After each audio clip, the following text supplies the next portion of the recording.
Hey, how you doing, everybody? Paul K, Saturday Mornings Outdoors, and I am outdoors. I'm out in the yard causing problems, and what the thing is I'm going to be doing this week is, this is the Craftsman T2400K riding yard limo, and it cost as much as a limo, and for the most part, to me anyway, and there's not too much online about it. I'll give you a full review on it, and this is why I made a choice of buying this particular one, and stay tuned if you dig this kind of stuff. So before we get into this review, just a bit of warning is Home Depot and Lowe's both do the same thing, and I'm not disrespecting, it just seems to be their protocol, but buyer beware. You have to be sure you're getting what you're paying for, because almost all these big box stores, it happened to me. I made a big thing about it. I don't want to get into it on this show, but when you're going to spend $3 grand on up for a piece of machinery, make sure that it's brand new, because they'll try to deliver to you something that's been sitting out front for 2 years. It's all rusty on the bottom. You have to really look, and they to them, I guess that's their protocol. I don't think, when I'm paying that kind of money, I want a brand new, right out the crate, assembled machine. Make sure you, when you go to purchase whatever mower that, riding mower that you're going to get, stipulate vehemently that you want a brand new mower. You don't want some old mower that's all beat up and hacked up and 8,000 people have been sitting on it. Think about it. When it comes your turn to get a mower, or some piece of big machinery like that where it's a significant investment, I'm paying for a brand new one. I don't want something that's been sitting out there all rusty for 2 years, and that's exactly what they do. So I'm not making this up. Buyer beware, that's all. So I have a lot of area to mow.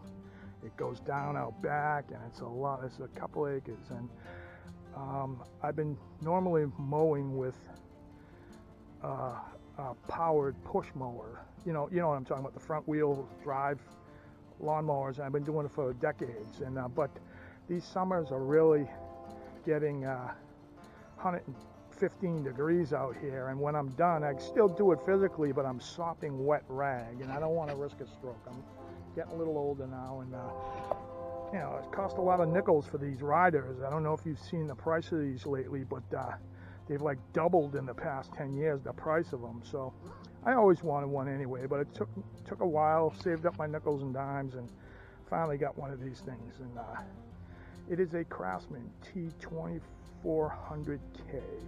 I did a lot of research on these. These are thousands and thousands of dollars, so I want to get the most bang for my buck. And this has a 22 horsepower engine in it, and the equivalent would be John Deere. John Deere apparently now is the top selling lawnmower, but it's plastic. One of the main reasons why I chose this one is this is all metal. It's metal, I like metal, and I get the idea of plastic. There's no maintenance, and it's lighter weight for the engine to pull around, but I like metal stuff. I want something that's solid as a rock, and that's what this seems to be.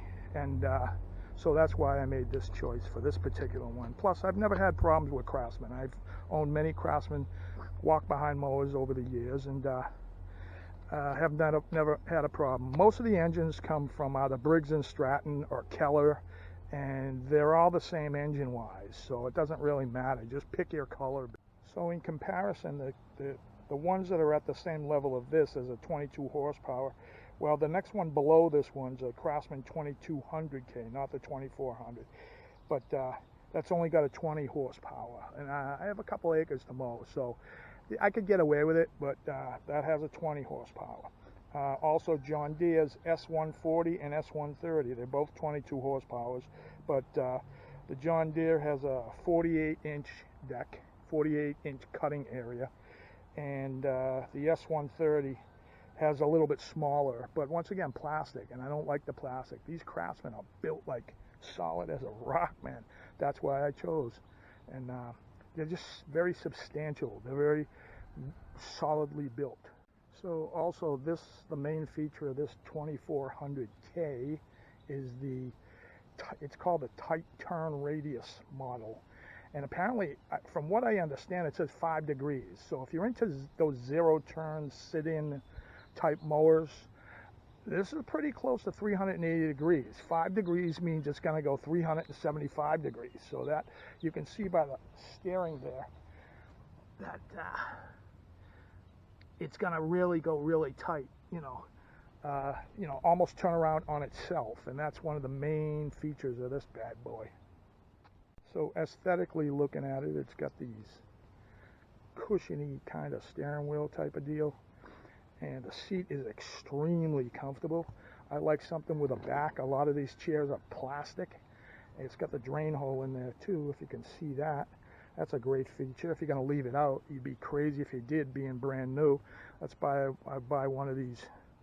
You can put a top over it, that'd be fine, but you get literally these shed in the boxes, and that's fine. That'll bring it through the winters. But underneath here, you got the seat adjuster. This adjusts the seat back and forward. I'm a big guy, and I kind of go way back with it. They have this heavy-duty springs that'll give you a really cushiony ride. And it's really, it's metal. You know what I'm saying? I like that. So 12-volt battery, kind of like a motorcycle battery. These are supposed to be more. It's not lithium, but they're no care to them. You don't add water or anything like that, and that's how the starter works.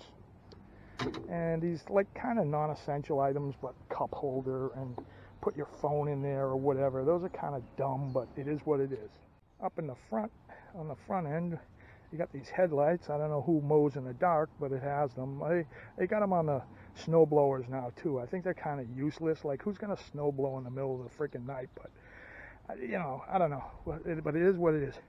But a really substantial bumper on this, in case you're gonna be pulling stuff. I'm not gonna be banging into anything with this. I'm gonna be trying not to anyway. But it's a substantial bumper on this. Metal, once again. It's all metal. It's some cool stuff, man.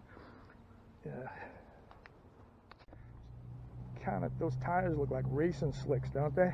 Look how wide they are. They gotta be, those are 10-inch wide, obviously for traction. But what I'm doing back here is, first thing I want to show you is when you want to move this, you put it in, it basically disengages the transmission, so you can roll it into free roll, and you can push it around, and there should be no noise when you're pushing it. If it's trying to start or anything like that, that means the transmission's engaged and you haven't got it engaged. But it's this rod right here. You push it in, that's in gear when you want to run the thing, and you pull it out, and that would be in free roll when you want to roll the thing around the yard for whatever reason. So looking underneath here, it's got the transmission, you can see up in there. And apparently they say that they swapped this out for this is the less substantial one that used to be in here. I don't know why they did that. There's one with a more desirable transmission, but for mowing 2 acres, apparently this is substantial tranny for this particular T2400K. So we're getting down underneath here. Try to. So it's got a 42-inch cutting deck. So there's 2 blades. There's one on this side and one on the other side. There's 2 blades, and they give a swath of 42 inches. Let's see up in there. What's he looking like? And what's comes stock with it are those. I don't believe those are mulching. No, those are not mulching blades. But I'd like to buy the mulching blades to put on here. And these are your anti-scalp wheels. These ride a little bit lower than, when you go over bumps, this keeps you from chopping dirt up and, scalping your lawn. So, and by the way, this is a stamped deck, and the better decks are forged. They're solid, heavy-duty metal. These are stamped. Most of them come stamped. The higher end ones don't come stamped. These are, but the ones on this and other and why you need to know about stamped and not stamped is the not stamped ones that are hand built are much more thicker and heavy duty. These stamped ones are sufficient, and they'll last as long as you maintain them and don't let dry wet grass dry up in there and rust all up in there, because they get rusty. These get rusty, and they kind of rust out after about 15 or 20 years. But with proper maintenance, and especially every few times after you wash them out, every time you use this, you wash it out. And all your mowers, you should be doing that. Let it dry, and then spray it with WD-40, and that thing ain't ever gonna rust. And that's all. It's maintenance. It's a maintenance thing. You just got to get in the habit of doing that, so or any kind of mower. So you can see up in there the drive, and the drive belts are up in there. Same with up front here. There's your steering and all that. 46-inch. It's just what it says. And so with the non-stamped ones that are fabricated, they're very thick metal, and they last forever and ever. But they're replaceable, but those are the first things that are going to rust out if you don't care for it and you treat it like a piece of crap, which any machine, any guy can. It takes 15 more minutes to care for the thing, and they last forever for the most part. So we're on the other side of the deck, and this is your washout port, and what that is it comes with the mower comes with an attachment that fits on the end of the hose, and you let these run, and you attach the hose, and it washes it all out. It's pretty cool. That's a cool feature that saves you, as opposed to a walk-behind mower. You can tip the thing up and just spray. You're not supposed to, but I do it all the time, and I don't see any harm in it. And but this is the washout port. And here's the powerhouse. This is the mill. Look at it, substantial. That's metal. That's all metal. I love this ram air, this attachment that gets more air into the flow of the engine. And there's your 22 horsepower Keller engine, and your gas tank up here. I believe it holds 3 gallons. And this is your oil, and this is your oil change port. It comes with a tube, and the tube comes out. See, now a lot of people are complaining with the John Deeres. They have this crazy harebrained scheme that the oil filter and oil is already in the oil filter, and all you do is replace. They're trying to make it easier for you, but they're also charging you $30, $40 for that, which is ridiculous to change an oil. These are like $6, and a couple quarts of oil, whatever this is going to take, is it's $15 to change the oil in these. But so anyway, there's a hose comes out, and that's for your oil drain. That's your oil drain plug, and that's your oil filter. And let's get on the other side. Oh, you can see up in there. There's your drive gears, or your steering column rather. Steering mechanism. So on this side, electrical connections. Once again, your steering, you can see it pretty good up in there. Brand new out the box. Very cool. And there it is, 22 horsepower. And so, let's get to the controls.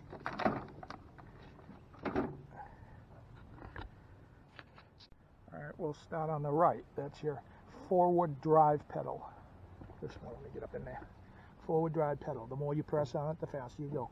This is your reverse drive pedal. It's almost like on a motorcycle. Some motorcycles have that toe and heel kind of deal. Forward, press forward. Reverse, press reverse. And of course, whatever equal motion, there is equal and opposite. There's your brake pedal. It's on the left side. So that's how you slow down. Gas, brake. So here is your throttle, the turtle and the hare, faster. And here's your choke. Starting, you pull the choke out, put it up and rab it, fire it up, and then as the engine warms, you push the choke back in. Simple. Any engine's going to start like that. So this one here is your park lever and your cruise control. When you want to park it, it locks the brakes, and when you want to just put it on cruise control, you're going 2 or 3 miles an hour and you have a long stretch, you'll lock that in, and you pull it, and it's cruise control. And of course your ignition switch, and that is going to off on when you want to start it. So, and immediately to your right, this is your deck lift. So this raises the deck up and down. So when you're just driving around, you'll have it high up off the ground. Let's see if I can get a better angle. You're driving, see how that's off the ground? But when you want to stop mowing, you lower it down, lock it in, and there you go. And once again, this is your anti-scalps. Those are going to keep the cut level. And then the next lever to the right of that is your PTO, your parental takeoff. And what that is that engages. You can just drive around your yard without cutting, but you don't want the blade spinning. You leave this unengaged. Once you want to start cutting the lawn, the blades will be engaged. This is called the parental takeoff. Now, I operate heavy machinery, and then a real tractor or a front end loader, a PTO, a parental takeoff, also operates every kind of attachment, moving attachments on a tractor, farm implements and all kinds of stuff, everything. There's a lot of power back there, but on a riding mower, all this operates is the gauge. This is the blades. This engages the blades. To engage the blades, you push forward, and there's a locking position there, so you can see that. And now you're mowing your lawn, that's going to be up in there, and then when you want the blades to stop running, you leave it up here, pull it back. Simple. But if you're new to this, in 10 minutes you'll have everything down. It's just really, it's intuitive, really. It's kind of fun too. I mean, it's not work. It's just, kind of, you know what I mean? You know what I'm saying? It's easier than walk behind. So when you first get this, the initial setup, you have to adjust these cutoff wheels. It's not a hard thing to do, but you'll see in back of there, and make sure everything's level on all four, and that way that everything will run. It takes 3 minutes to adjust it. You do it to every lawnmower anyway, regardless of whether it's a riding or a push behind, a walk behind. But making sure that that's level, so everything works level. You don't want it will go against the advantage of having those if they're not all. And of course your gas filler cap, like that, very accessible on the outside there. So I think that about covers it. And this is once again, it's all metal, and the quality of these things have improved. A lot of guys say the older Craftsman riders, if you look at all the reviews, do a lot of heavy research in these, because you're going to be spending some dough on this. By the way, this listed for, I think it was around, I think it was around $2,800 bucks. It's a lot of money. 10 years ago, these were like $1,500 bucks. And they're going up really. But when you take care of this literally will last the rest of your life. They really, and that's why I like the metal. With the plastic, it's just plastic, and some guys love it. And John Deere it's Chinese. This is 100% made in America. It's Craftsman is made in America. So stick with our country, Trump people. But that's the T2400K, and I didn't puss out. I actually still gonna do a lot of walk behinds on the mowers, but on them hot days, man, I mean, I'm crazy, but I'm not stupid. That's stroke territory when you're doing this amount of lawn. So I kind of feel guilty buying this, but on the other hand, I want to live. So if you like this kind of gardening stuff, check on the front of my channel, where it says Trail Boss ×2 Saturday Mornings Outdoors on the opening page, and you'll see playlists, and you'll see other gardening stuff, all kinds of reviews of tillers and everything to do with the garden. And today is actually planting day. I'm going to be planting the garden today. This is 1 week after Memorial Day, but it rained all last weekend, so I'm going to do it this week. But that is the review of the Craftsman T2400K. I hope I made up some minds on American-made, heavy metal, substantial, quality machines instead of plastic, basically. And Craftsman's been around forever, so it's not only a cool looking machine too, but do your research and just check what you like. With that, my name is Paul K. This has been Saturday Mornings Outdoors. I believe in the next few weeks I'm heading for the hog trough down at the canal, and we'll get that started. So thanks for watching, and don't forget, always say your prayers, and Jesus is waiting to hear from you. Hope you like this review. See you next week. See ya.